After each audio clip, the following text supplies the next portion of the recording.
好，来，乡亲啊，继续来看这个桃园机场有一个员工确诊患着新冠病毒，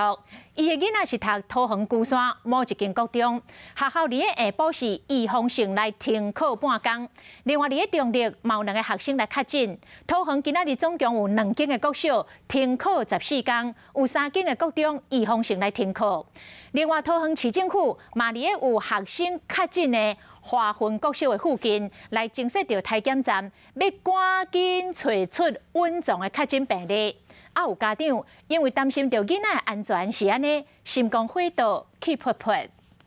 大家老是这样搞来搞去，政府有没有看到老百姓在干什么？有没有下来看看？只知道一天在那边选举。家长则生气，就是烦恼囡仔安全，本土确诊的个案有够侪，病毒传到社区，学校边拢专门加强消毒，因为桃园发生学生确诊，学校紧急停课。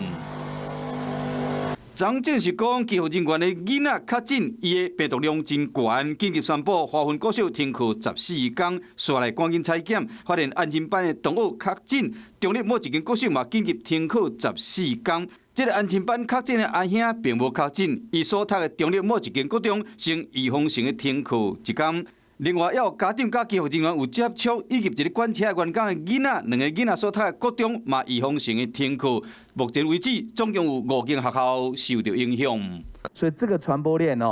事实上根据昨天匡列裁剪的结果，是有增加确诊个案。学校敢会预防性全面的停课，市长讲，目前以加强防疫为主，伫学校内爱挂喙罨，环境嘛要加强消毒。袂使互病毒有机会，就惊讲有闹交的人，所以讲即马扩大采检，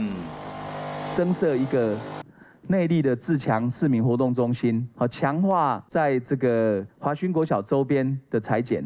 谨慎面对，伊在强调讲扩大采检，家庭社区拢会陆续新增加个案，咱的乡亲唔但爱有心理准备，更该做好防疫全面的准备。